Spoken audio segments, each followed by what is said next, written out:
In today's Threading Thoughts, we talk about remote sensing and remote imagery.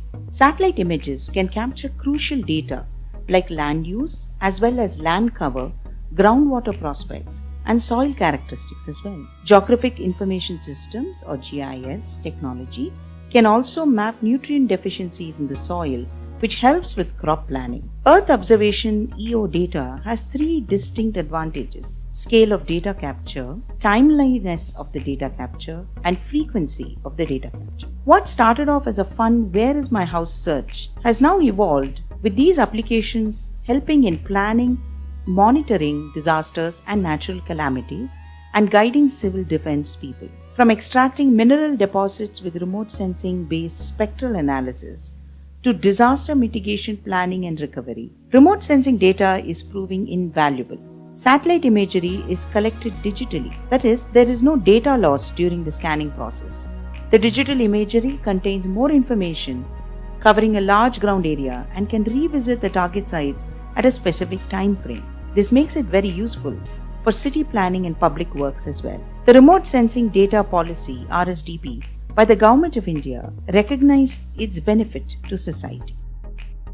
Mr. Pradeep Basu is the co-founder and chief executive officer at SatSure Limited, a decision analytics startup that is working on solutions to enable technology access for financing in agriculture, clean energy, and sustainable development programs globally. He is a seasoned space industry professional with work experience in both the business and technology front. An aerospace engineer from the Indian Institute of Space Science and Technology, Trivandrum, with a post-graduation in space studies from the International Space University, Strasbourg. Mr. Basu has worked as a scientist in ISRO and a geospatial industry analyst at Boston-based Northern Sky Research (NSR) prior to starting SatSure.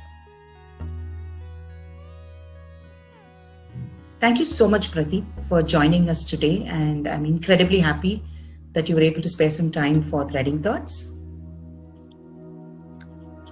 Thanks, Prudila. It's my pleasure to be on this show. Thank you so much. I would like to ask you, Pradeep, how does satellite imagery help prioritize interventions for farming? See, the thing with satellites is that you are capturing data from space, which means it's like these are satellites which are 300 to 500 kilometers above the Earth, which means the coverage or the scale of data capture is very, very high. So imagine that you have people who are on the field trying to collect data by visiting the farm. Here, a satellite can cover at one go anywhere between 50,000 to 1 lakh farms in a matter of minutes, which would take months for people. So the good thing about satellites is that it's not only capturing images in the visual part of the electromagnetic spectrum, the kind of colors that we are able to see, but it's also able to capture the images and their properties in the microwave and infrared bands. So what happens is that the physical properties of plants, they keep changing as it grows, and if there is any damage to the crop, its greenness or its photosynthetic rate changes. So these are the things which are captured from satellites, and you can then pinpoint which farm is not performing well, which farm there is no sowing happened, so that interventions like advising the farmers on crop rotation, advising the farmers on crop protection, advising the farmers on when to sow and also when to harvest for best yield. These are some of the interventions which can be drawn, and that too at scale. So that's one few of the avenues how satellites can create such interventions, and we are already doing that in quite a few places. So that's phenomenal, because that really cuts down the downtime for farmers as well, and sort of takes away the guessing that might come into it, right? So it's a phenomenal aid that way. And absolutely, yes. What are some of the future avenues for space-based decision intelligence? So there are many that are already live, many use cases such as detecting the changes in infrastructure, it can be buildings, which buildings are coming up where, to understand the urban sprawl movement.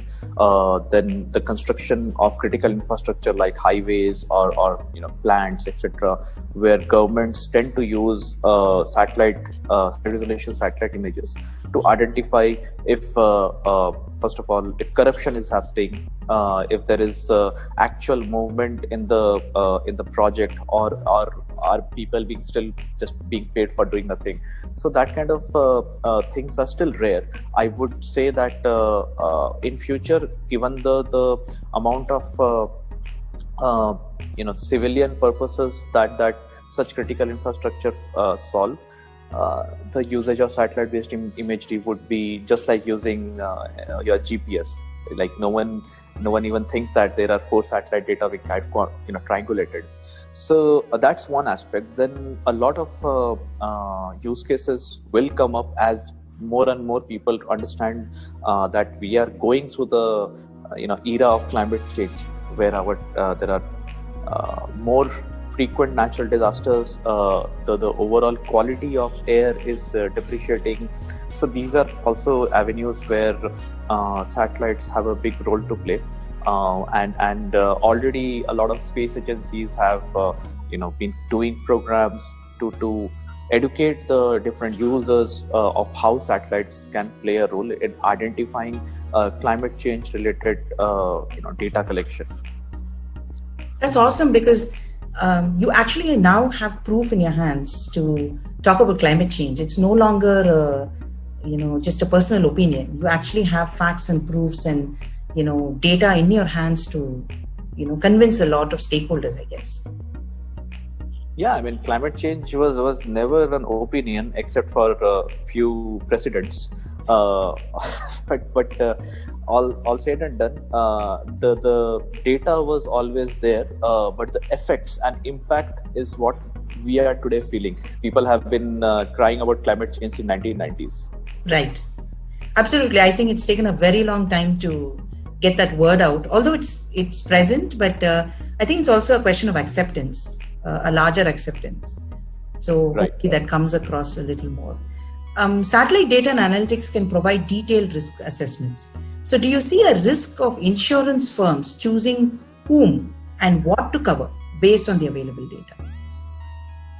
That's a very interesting question, on the ethical part of what we do. So let me say that yes, it's a possibility, but I don't think it's a very high possibility. The reason is everyone gets insurance. Only the premium of that insurance increases. So it is in the interest of the insurer to go to places which have high risk, because they know that there will be payouts. If there are payouts, then the farmers or anyone else, rural housing, etc., who have taken insurance, they are happy that they are actually getting the coverage. For the money they are paying, they are getting more money, and that also increases the insurance uptake. So I wouldn't say that insurers will shy away from business, because if they are losing in some places, they're also gaining in other places. In another. So it's a very hedging kind of strategy that they play.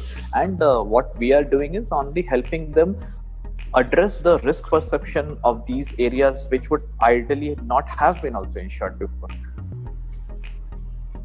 Very interesting. The potential to use Earth observation data has been recognized through new government regulations. So what would be your top 5 recommendations for better governance and better decisions? Right. So few of the places where I feel the Indian government should absolutely make satellite data and analytics as mandatory, like what it's not mandatory in crop insurance, but at least it's in the policy documents. So that's already existing. So places like our forest management. So we have lost millions and millions of hectares of forest in the last decade itself, and that's also something that government is aware of, but they are not able to track the patterns, like how and where forest degradation is happening. So that's one, because our natural resources are our strength. Second, I would say a lot more satellite imagery should be used in our military defense and intelligence, especially on the coastal borderlines. because that's your security is of prime importance. And even though India is one of the top 5 spacefaring countries in the world, the usage of actual intelligence derived from satellite data is not very high today in India.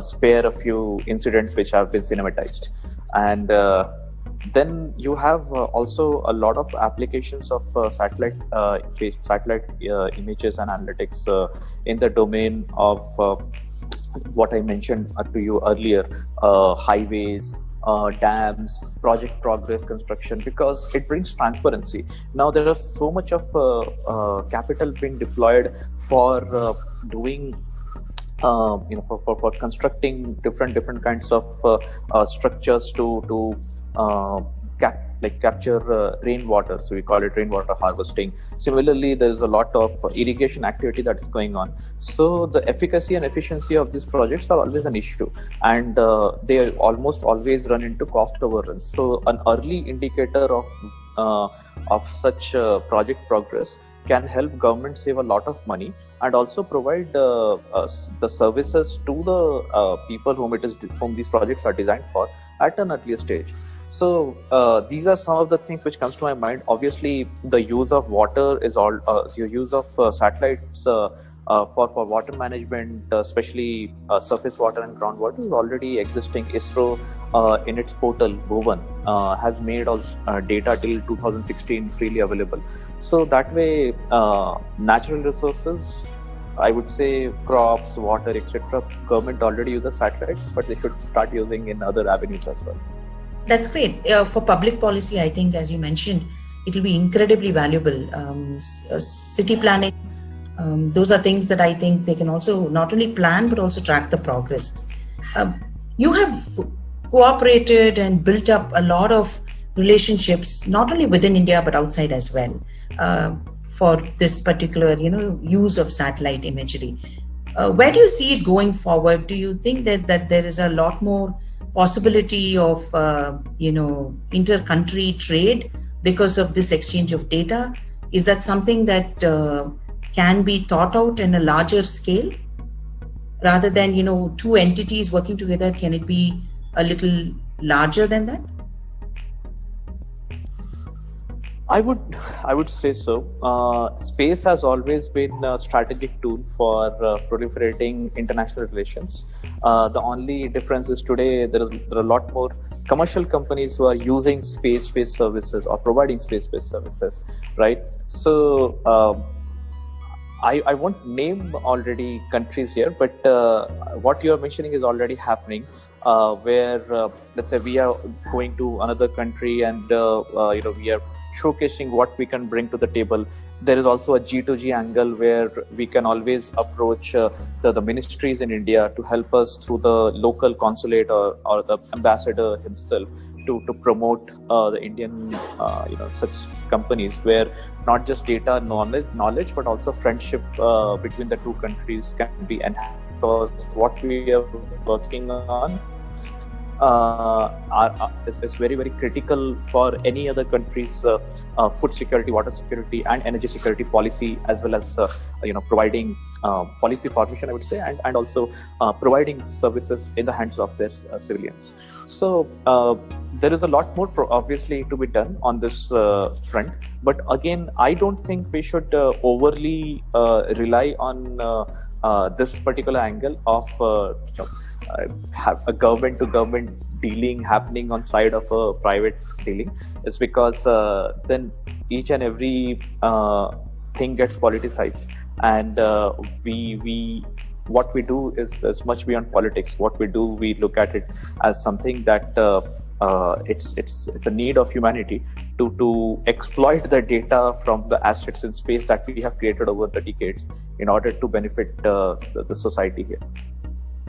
Wonderful. I just have one question, which might be unrelated to what you're doing, but to a certain extent related. So there is a lot of cosmic debris that is caused due to satellites. Is there some way of course, now that we are looking at rockets that can be reused, which is amazing, right? I mean, you bring that back and reuse it. How do you think that can be tackled as well? There is a lot of cosmic debris, and most probably it's like broken parts of satellites and things like that. So how do you think that can be, sort of recycled or cleaned up?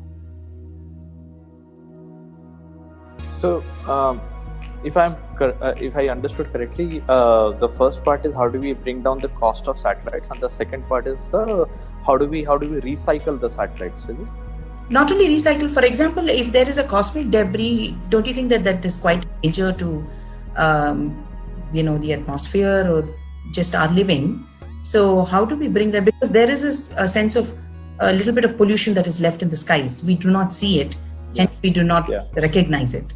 So Space is there debris. something that can be done, or is there something that is being done for it?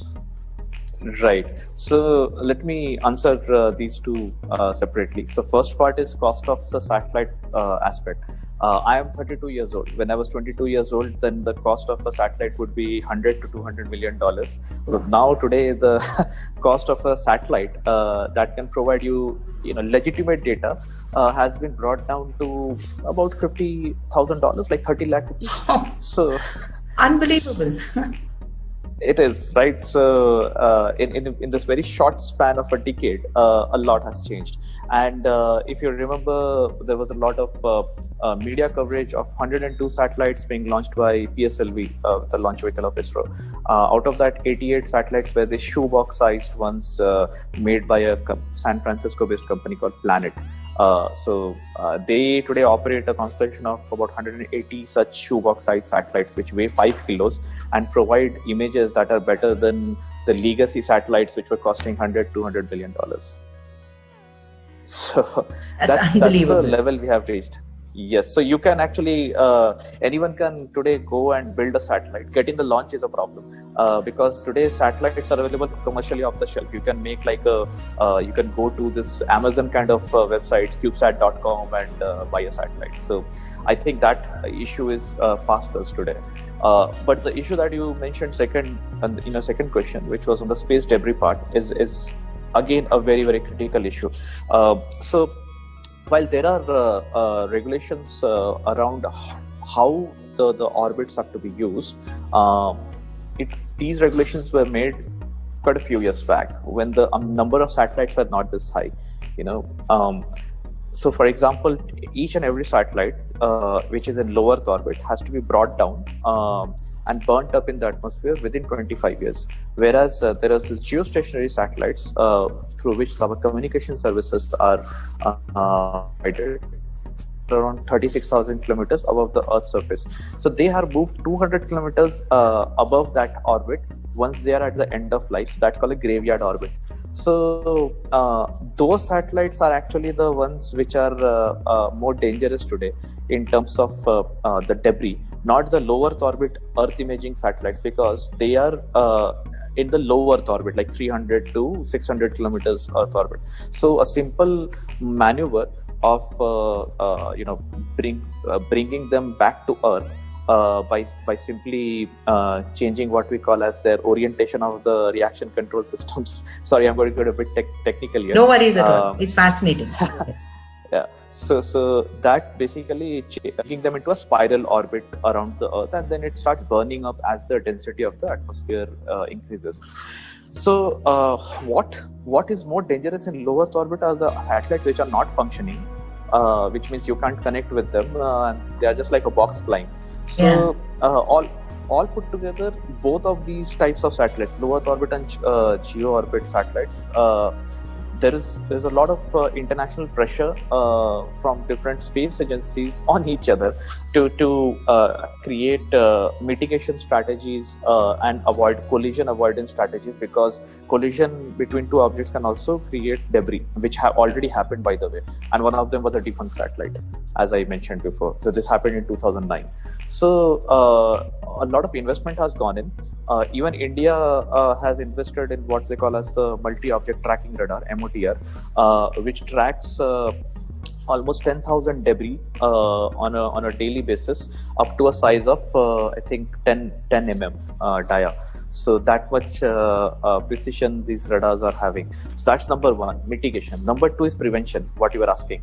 So interestingly, this has become a commercial opportunity. There are quite a few companies in Singapore, in Europe, like Cleanup Space, which are creating different ways of capturing targeting and capturing the debris. So these are satellites with a boom or like a net, which are being launched to to go and capture the debris and bring it back. So yes, we are already addressing the space debris challenges. But yeah, a lot more can be done, and I think a lot more investment has to go. Sorry, that's almost, yeah, it's almost like fishing in the skies, right? I mean, you have a net and you're trying to pick up all this debris. Yes, you could say that, yeah. A very layman's term, perhaps, but yes, that's how we understand it. But anyway, thank you so much, Pradeep. It was so nice talking to you, and thank you for moving away from what you do, but to also tell us a little more about your knowledge from earlier. And it has been amazing talking to you, and thank you so much for spending your time with us. It's been my pleasure, Mridula. Thank you, and all the best. Thank you so much.